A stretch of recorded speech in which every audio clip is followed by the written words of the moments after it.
as estruturas brasileiras, a maneira como se desenvolve o jogo político no Brasil, não tem nada a ver com o que acontece nos Estados Unidos. A começar do fato que o Trump poderia concorrer mesmo preso. Mesmo estando preso, ele Pois poderia é, mas concorrer e poderia assumir a presidência dos Estados Unidos. Em segundo lugar, você está falando do Brasil, que eu vou repetir de novo, é outro mantra meu, mas tem que repetir, porque você tem no Brasil um movimento que se chama Movimento PT, Movimento de Trabalhadores, que começou nos anos 70 e que se desenvolve até hoje, em associação com movimentos sociais, tipo MST e MTST, que constitui um fenômeno ímpar no mundo, uma coisa única no mundo.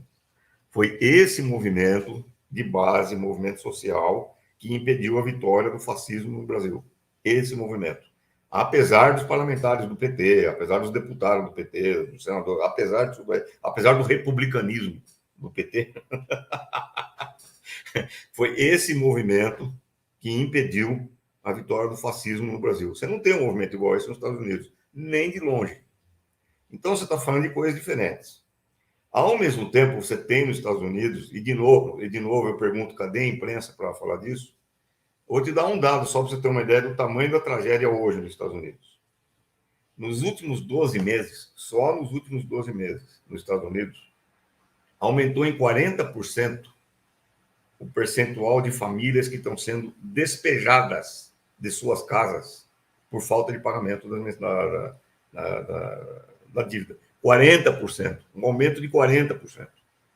E lá não tem conversa, o oficial de justiça já vai com a polícia do lado. Quer dizer, o cara não entregou a casa, não tem jeitinho, não tem, dá mais um dia pra gente. Não tem isso. Você não entregou a casa, você vai preso. lá não tem MST, não tem MTST, não tem nada disso, né? Não tem. O que não quer dizer que não tem esquerda. Tem esquerda, inclusive uma esquerda que está organizando greves importantes, estão organizando movimentos importantes, tem uma esquerda que age, que atua, tem. Não é verdade que não tem, tem.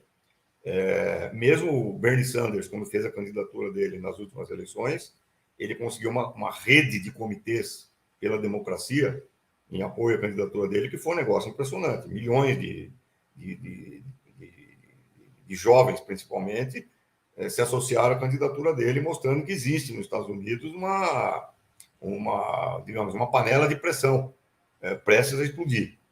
Agora, nessa situação social que está vivendo hoje os Estados Unidos, em que você tem filas de famintos, que para comer depende da ação de filantropia, como Rotary, Lions, e que 40 milhões dependem do food stamp, que é o selinho de comida lá para a família necessitada, numa situação como essa, em que as famílias estão sendo despejadas de suas casas, existe sim um grande perigo de que um cara como o Trump acabe ganhando as eleições, porque o negro desesperado, ele não está vendo solução com o Partido Democrata, acaba indo para o Trump para eleger o cara que talvez resolva a situação. Claro que isso associado à guerra nas redes sociais e na fake news, informação de bolha, a guerra cognitiva.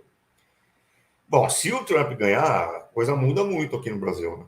Porque o Trump, como eu já disse várias vezes, ele tem laços umbilicais de amizade com a família Bolsonaro.